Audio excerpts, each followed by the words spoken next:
అగ్రవర్ణాలు వేరే బెంచ్ మీద కూర్చొని ఒక 20 మంది ఉన్నప్పటికీ ఒక మ్యాథ్స్ టీచర్ ఈ లెక్క చేయమని చెప్పి అని అడిగితే అగ్రవర్ణాలను ఎవరిని లేపి నిలబెట్టి అడిగినా కూడా మాకు రాదని చెప్పి తల నేలకేసుకొని ఉన్న పరిస్థితి అగ్రవర్ణాలు. డాక్టర్ బాబాసాహెబ్ అంబేద్కర్ గారు నీకు బట్టలు సరిగా లేవు, నువ్వు వెనుకబడ్డ వర్గానివి అని చెప్పి ఏలన చేసి బయటికి గెంటేసిన ఒక మూల కూర్చొని ఉండి కూడా నేను చేస్తా అని ముందుకు వచ్చినటువంటి మహానుభావుడు డాక్టర్ బాబాసాహెబ్ అంబేద్కర్ గారు. అంబేద్కర్ గారు ఆ లెక్క నేను చేస్తా అని చెప్పి ఆ నల్లటి బోర్డు దగ్గరికి చాక్ పీస్ తీసుకొని పోయి నేను చేస్తానంటే అక్కడ టేబుల్ మీద కూర్చున్నటువంటి అగ్రవర్ణాలు 20 మంది అతను బోర్డును ముట్టుకుంటే మాత్రం బాగుండదని చెప్పి అక్కడ ఉపాధ్యాయుని మీద ఒత్తిడి తీసుకొస్తే ఎందుకని చెప్పి అని అడిగితే వెనుకబడ్డ వర్గాలు ఒక దళిత జాతి వ్యక్తి అస్పృశ్యుడు ఆ బోర్డును ముట్టుకున్నట్లయితే అక్కడ వెనుక ఉన్న టిఫిన్ బాక్సులు మైలబడిపోతాయి, ఆ అన్నం మేము తినలేము, మా జాతి మైలబడిపోతాయి అని చెప్పి అని అంటే ఎంతో బాధపడి అక్కడే ఆ చాక్ పీస్ పడేసి వెనుకకు పోయినటువంటి పరిస్థితి అన్నాడు. దాంతో ఆగకుండా డాక్టర్ బాబాసాహెబ్ అంబేద్కర్ గారు ఎంతో ఆవేదనకు గురై ఏంది నా పరిస్థితి, ఎక్కడ పోయినా ఒక కులం విషసర్పంగా కాటు వేయడానికి వస్తుంది అని చెప్పి ఎంతో బాధపడడం. ఎండాకాలం సమయంలో తమ మామగారింటికి వెళ్లే క్రమంలో కూడా ఒక బండిలో వెళ్తుంటే వీళ్ళ భాషను చూసి ఆ ఎడ్ల బండి నడిపించేవాడు వీళ్ళు తక్కువ జాతి చెందిన వాళ్ళని చెప్పి ఇమ్మీడియట్లీ మీరు బండి దిగాలని బండి నుంచి కూడా దింపి బండి వాళ్ళ అన్నగారు నడిపేటట్టు వీళ్ళు నడిచేటట్టు పోతున్న క్రమంలో దాహం వేసి ఒక ఊర్లో నీళ్లు తాగుతుంటే కూడా ఈ తక్కువ జాతి వాడు నీళ్లు తాగుతుండో నల్లని పట్టుకుంటని చెప్పి అక్కడ కూడా కొట్టడం చాలా దారుణమైనటువంటి సంగతులు. డాక్టర్ బాబాసాహెబ్ అంబేద్కర్ గారు బరోడా మహారాజు అయినటువంటి అతని దగ్గరికి వెళ్లి ఎంతో బ్రతిమలాడి నా పై చదువులకు మీరు సహకరించాలని చెప్పి బ్రతిలాడితే పై చదువులకు వెళ్లి మళ్ళీ నీ దగ్గరకు వచ్చి ఉద్యోగంలో చేరుతానని ఒప్పించుకొని పై చదువులకు పాటుపడ్డటువంటి బరోడా మహారాజు ఒప్పందంతో కొలంబియా యూనివర్సిటీలలో 16 డిగ్రీలు పొంది మళ్ళీ బరోడా మహారాజు దగ్గరకు వచ్చి మిలిటరీ సెక్రటరీగా అప్పట్లో ఐసీఎస్ అంటే కలెక్టర్ కంటే గొప్ప ఉద్యోగం అది. ఆ స్థాయిలో ఉన్నప్పటికీ ఒక బ్రాహ్మణ కులానికి చెందినటువంటి చెప్రాష్ ఆ ఐసీఎస్ క్యాడర్ లో ఉన్న అంబేద్కర్ గారికి ఫైలు తీసుకొచ్చి చేతికి ఇవ్వకుండా వచ్చి ఇట్లా విసిరేయడం, ఆ నోట్బుక్ ను అరే ఏంది నా పదవి కన్నా కొంచెం నా ఉద్యోగం కన్నా గౌరవం అని చెప్పానంటే నేను పుస్తకం నీ చేతికి ఇస్తే నువ్వు ముట్టుకుంటే నేను ముట్టుకుంటే కూడా మైలవాడిపోతుంది అని చెప్పి అప్పటికే ఆ విధంగా హేళన చేసినటువంటి పరిస్థితులు అన్నాడు.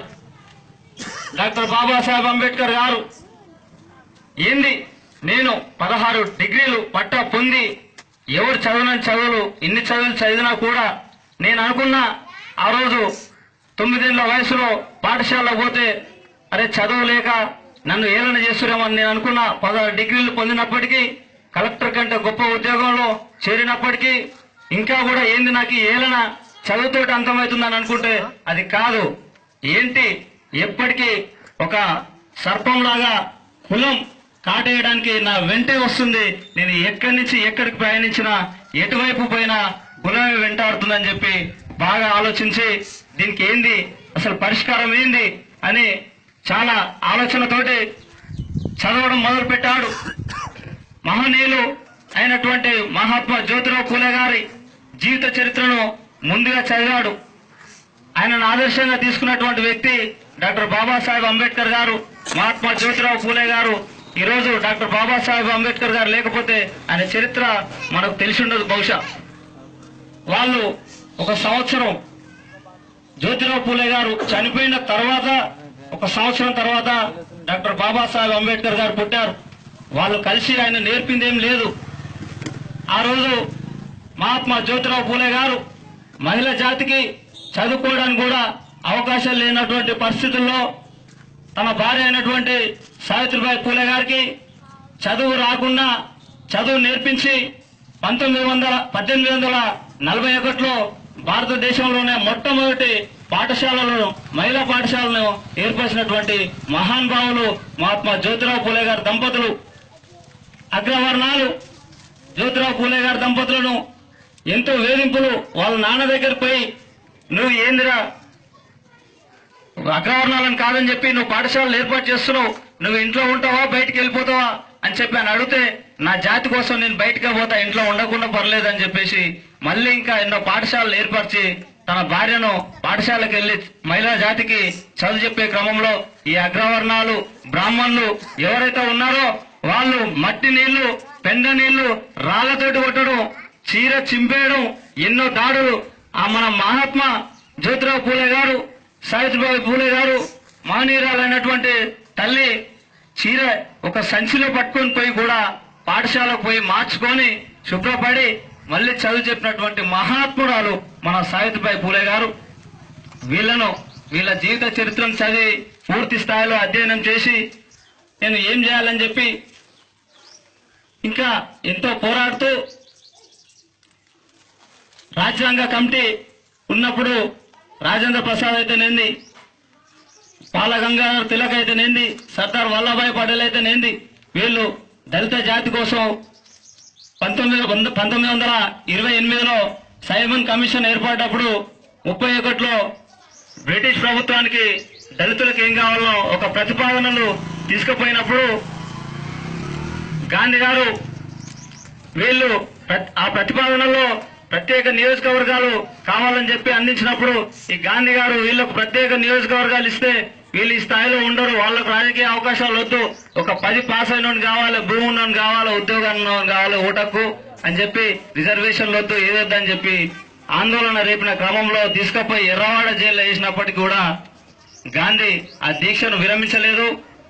వీళ్ళు గాంధీ అంటాడు, మీరు హరిజనులు అంటే అరే దేవుని పిల్లలు అని చెప్పి అని అంటాడు.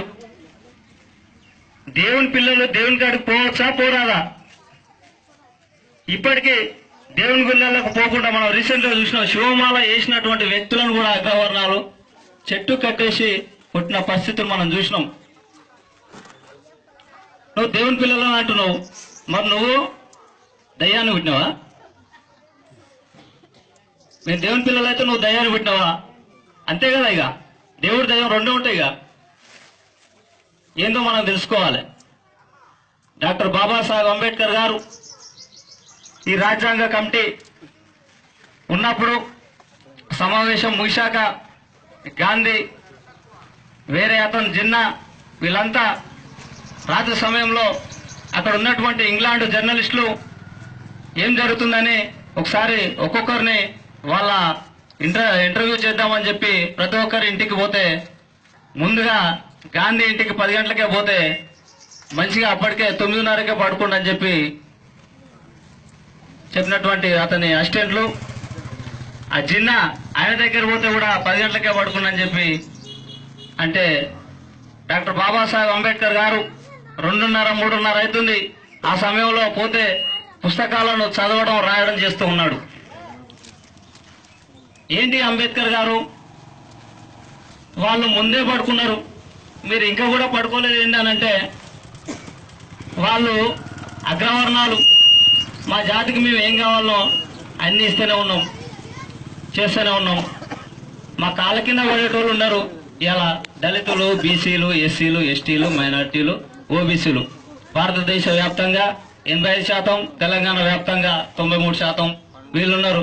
వాళ్లకు మెలక ఉండాలి, వాళ్ళు నిద్రపోకుండా వాళ్ళు ఆగమం అయ్యి వాళ్ళు దిక్కుదోచని పరిస్థితుల్లో వాళ్ళు ఉండాలి అని చెప్పి గాంధీ ఉద్దేశం అని చెప్పి, నా జాతికి చైతన్యం వచ్చిందాకా నా జీవితాన్ని సర్వస్వం చేయడానికి నేను సిద్ధంగా ఉన్నా, ఎన్ని రోజులైనా సరే నేను మెలకపోను, మెలుపుతోటే ఉంటా అని చెప్పి అటువంటి పోరాటం చేసినటువంటి మహానుభావుడు డాక్టర్ బాబాసాహెబ్ అంబేద్కర్ గారు. డాక్టర్ బాబాసాహెబ్ అంబేద్కర్ గారు ఈరోజు బ్రాహ్మణులకు, క్షత్రియులకు, వైశ్యులకు వీళ్లకు ఆయుధాలాగా అన్ని ఉన్నాయి, అన్నిట్లా ముందు రంగాల్లో ఉన్నారు. కానీ నా జాతి దేంతో చైతన్యం అయితే అని చెప్పేసి ఓటు హక్కును కల్పించిండు. ఆ ఓటు హక్కు కల్పిస్తే ఇవాళ అదే మన పెద్ద ఆయుధం. దాన్ని మర్చిపోయి ఆ ఓటు హక్కును అగ్రవర్ణాలకు అమ్ముకుంటున్నాం. ఆ ఆయుధం కూడా అంబేద్కర్ ఇచ్చింది అనేది గుర్తు లేకుండా కూడా దాన్ని అగ్రవర్ణాల కాళ్ళ కింద పెడుతున్నాం, మనం మన కాళ్ళ కిందనే పడుతున్నాం. ఇంకా కూడా మనకు చైతన్యం రావాలి. ఇవాళ భారతదేశ వ్యాప్తంగా, తెలంగాణ రాష్ట్ర వ్యాప్తంగా 80%, 93% మనం ఉండి 1%, 2%, 3% ఉన్న వానికి గులాంగిరి అయి బానిసై కాన్షిరామ్ గారు చెప్పారు, చెంచాలు గులాంగిరులు మీరని చెప్పి అన్నాడు. అదే విధంగానే ఉంది ఈరోజు మన వ్యవస్థ.